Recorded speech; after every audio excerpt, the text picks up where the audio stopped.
Peace to the streets. The title of today's show is Who All Have a 5K1 Letter? Exposing the secret about what's going on in these YouTube streets. I've been talking about it, but I've been getting blocked by my internal engine. I've been getting hated on. The people has been trying to keep my voice silent, attacking my family. Because I'm attacking them, they want to attack my family, do all of that.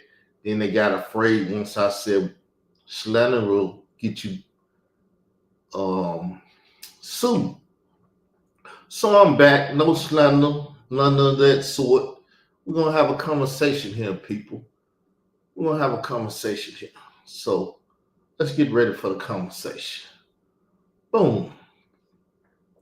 I'm not the reader, so I'm gonna have my computer read. Forgive that, but it's the best way to do it to make sure you get full comprehension of what's being stated.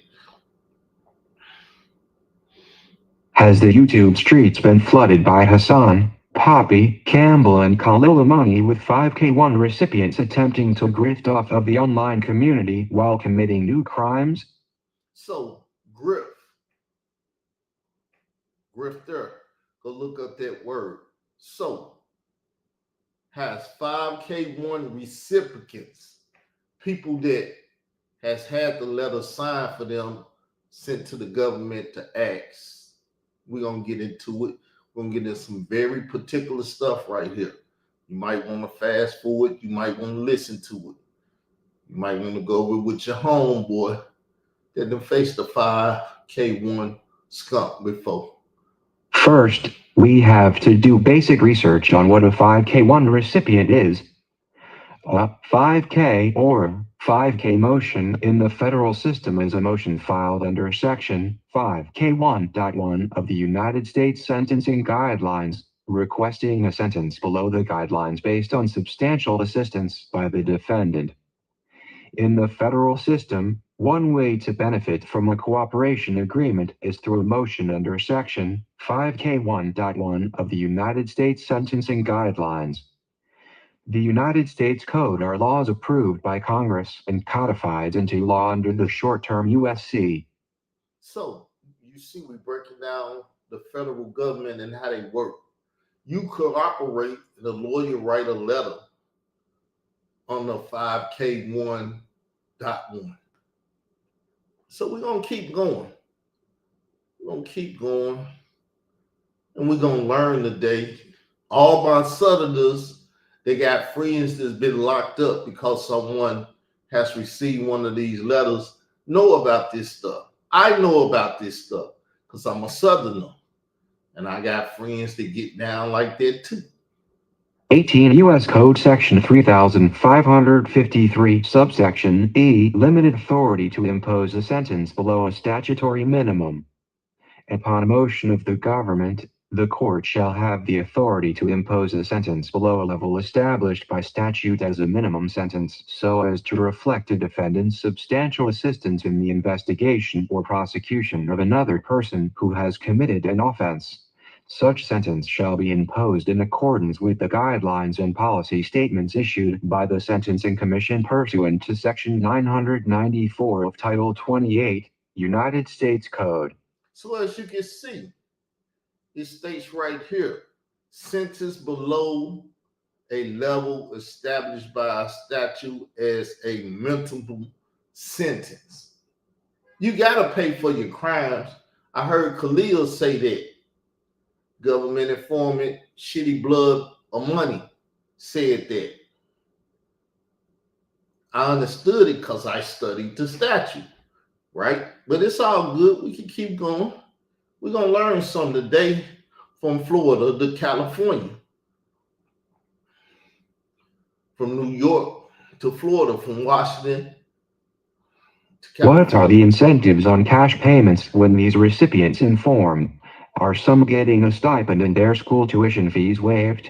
Are they getting a clean credit history and previous crimes expunged in many cases? We over here at least believe there is money involved if we look at Khalil Amani and his informing and what happened after he kept working as an informant even after taking down the cult he informed on. See, studying Khalil Amani, I get a greater insight. Ben had a greater insight. He's the downfall to everything that Layla Wheels have been trying to do. Instead of just taking my information, putting it out there in the public, saying her son tried to kill the boy or killed the boy, she'd have been a millionaire. She'd have been on top of the world. She could have said thanks to me. Instead, she won't allow me, take me to court and get her ass beat in court. And she had to throw her own goddamn case out because the silly broad lied. Now the biggest question, has these YouTube streets been flooded with individuals who have committed state and federal crimes and then following their arrest and detentions have letters written by state and federal prosecutors on their behalf due to them turning confidential informant? How the YouTube streets, been flooded with this?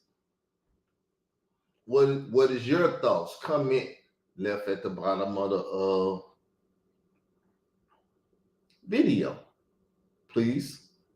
The answer to that question can never be truly proven if we all go off of the street code that if one is accused of being a rat, then the one accusing has to produce the paperwork, because again, many of these informants are confidential, which means that there has been paperwork on their informing, but said paperwork is classified and not available for the public. Not available for the public. Unless you become an informant, they're not going to show you the paperwork. Unless you in jail and the people in jail that got the paperwork, how you gonna see it being a public guy? I'm a public guy. Always been a public guy. Always. They try to make me a criminal. The day I turn criminal is the day I hit national news. I ain't gonna put my hand up and swear before God or whatever, but knowing myself, that's what's gonna happen. I'm gonna hit the national newspapers. Instead of saying that everyone who has a YouTube channel or affiliation with people like a Hassan, Poppy, Campbell or Khalil Amani is a 5K1 recipient, let's look at some key factors that leads many to believe that there are a gang of 5K1 affiliate terrorizing people online and offline and a racket on YouTube that is tied at the heart to people like Khalil Amani and Hassan, Poppy, Campbell. Hip hop stands with survivors. Ron Savage and Label Organization.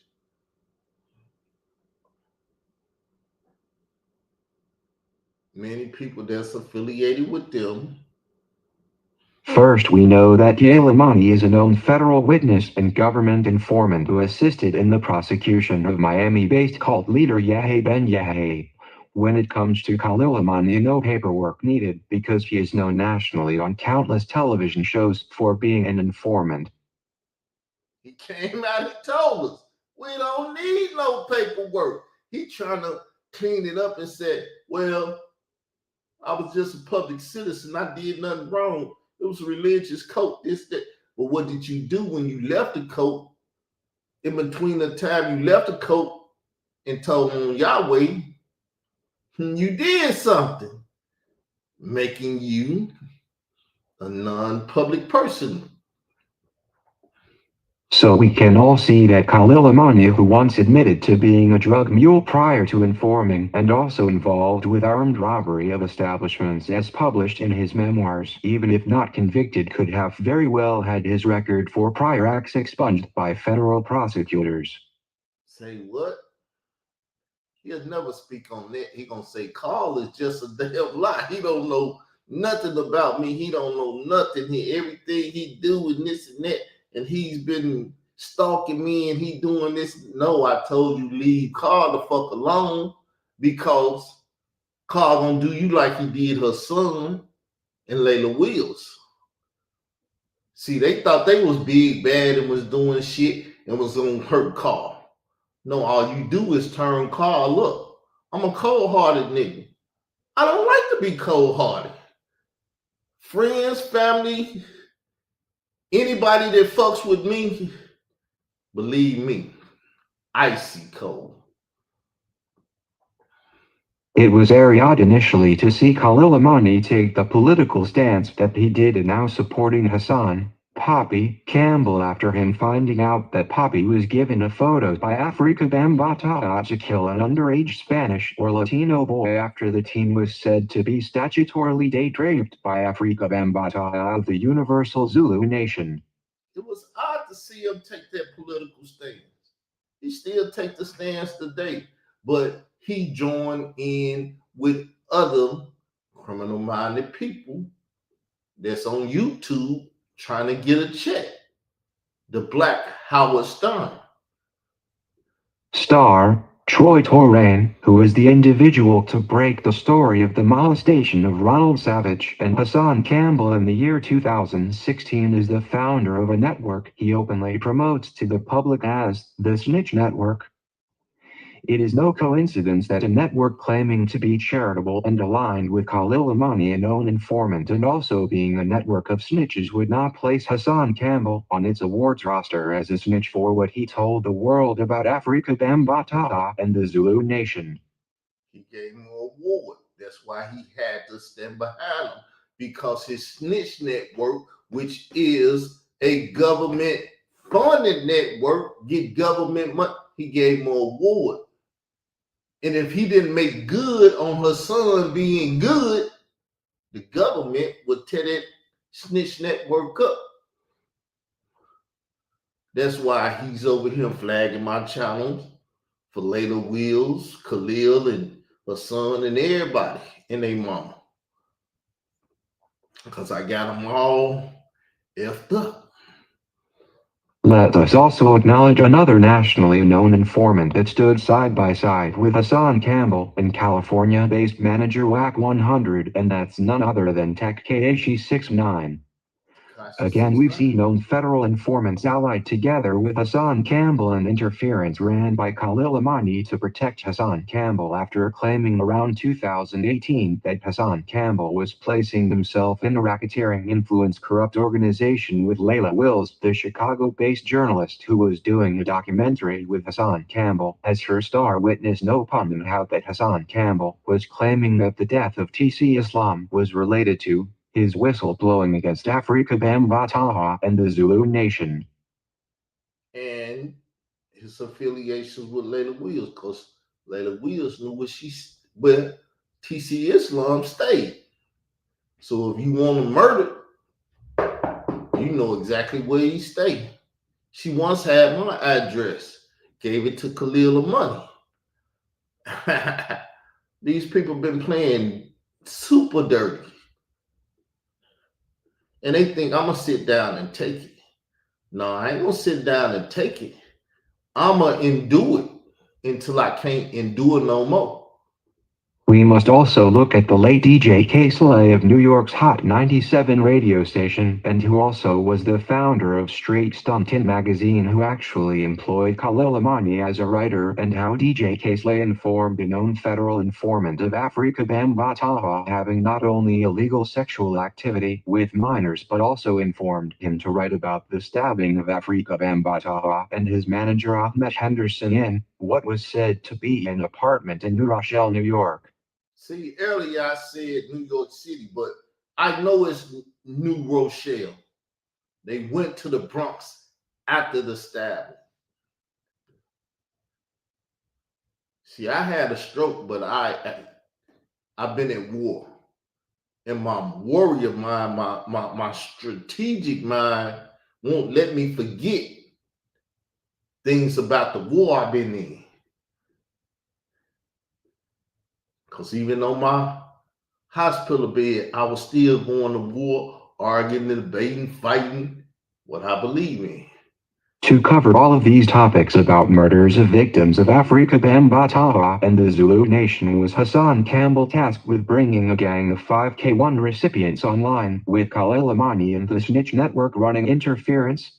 Are the people on YouTube being terrorized by informants like Khalil Amani and people like Hassan Campbell, while individuals scam and grift against the online community? Grifters. Go look the word up. It's a political term that's used for When you look it up and see it, you're gonna be like, what the hell? Is Khalil Amani and Tekashi 69 working together for the federal government to protect people like Hassan Campbell and others like WAC 100 from being 5K1 recipients?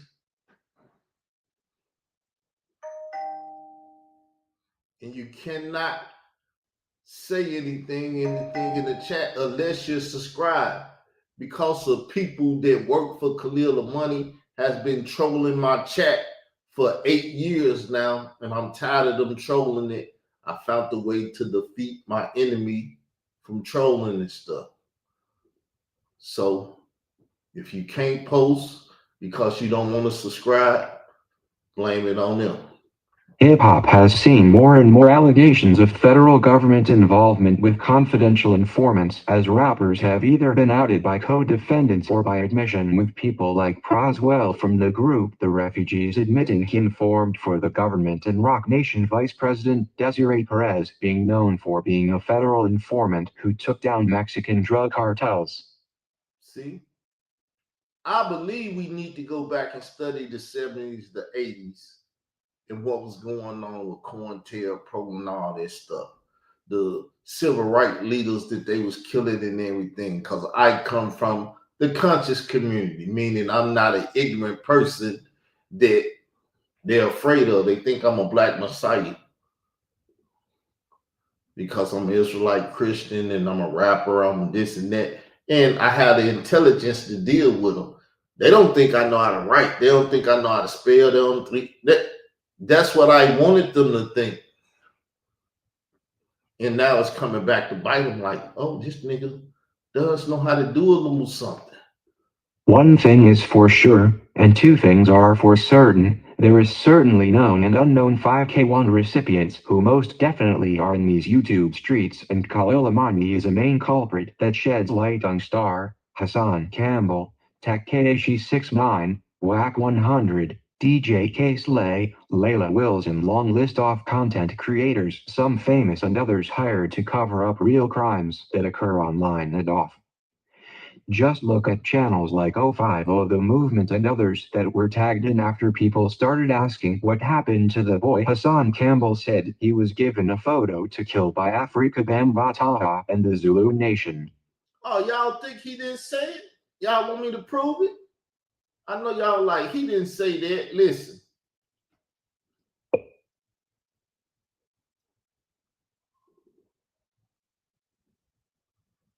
After Bam got out of the hospital to figure out what really happened, and he gave me the picture of a light-skinned Puerto Rican little boy that looked just like me as a kid. And he gave me that picture because I was going to be the one who killed that boy for Afrika Bambaataa. That's Hassan Campbell saying it. Yeah, I wrote it, but I can prove whatever I state. I can do it online. I can do it in court. Take me to court and prove me wrong. I know y'all like, we ain't got no option but to kill him. But if you kill me, you're gonna make me a martyr and make what I've done even greater. Look at all of the current racketeering, influence, corrupt organization cases being brought against numerous famous rap artists in the current, and the YouTube channels that report, and how the informant community and news outlets work hand in hand together. Rappers like Young Thug, Lil Durk, and murders of rappers like XXXTentacion. The murders of FBG Duck and King Von, and the YouTubers like Hassan Campbell that activated drill rap culture online, disrespecting the dead of deceased and making millions online off the content. Fighting crime is a great thing to do in our communities online and offline, but when criminals are being given passes for crimes by the government for informing on other criminals, as in the 5K1, without proper reforms, and then for those who are aware and see the fraternities like the Fraternal Order of Police being interwoven with charities like STARS, the Snitch Network, and others who are all together in lockstep, furthering crimes against victims and covering up new crimes done by government informants and then selling fake news to innocent viewers, and the misuse of the courts and the millions in revenue generated off of AdSense and documentaries. And we have a real recipe for a major disaster coming towards these YouTube streets and offline. A major disaster coming. Nobody wants to hear it though, because everybody wants to be what they call the animal's ostrich. They put their head underground so they can't see the danger. I keep my head above ground looking for the danger. And if this red beam won't stop it, I pray to the Lord. There is nothing wrong with repenting and atoning for one's crimes or criminal reform or even someone having a change of heart, but when there is no true reform and criminals are being let free simply because they have information that takes down another bigger criminal is not always a perfect system, as we can see clearly with Khalil Amani and Hassan Campbell and the cover-ups of the crimes tied to sex trafficking and potential murder of victims. Not you just didn't rape them, but you took their very lives. You no good dirty dogs. We all saw O.J. Simpson beat the charge of murder, but later he had to face civil charges for certain crimes associated with the criminal case he won. Is there a day coming where the witness protection and 5K1 recipients get an overhaul? Will many 5K1 recipients be charged with new crimes and the government held liable for the failures? That's why you all need to stay tuned into this channel. Like, share, subscribe. Hit the notification, be the first to hear the latest on these topics in the near future. So with that said, people, you heard the end of the note. With that said, I'm out. Y'all have a great day. Peace. The work week starts tomorrow. Monday, Tuesday, Wednesday, Thursday, Friday. Friday night is the Sabbath. Just to let you know if you didn't know. Peace.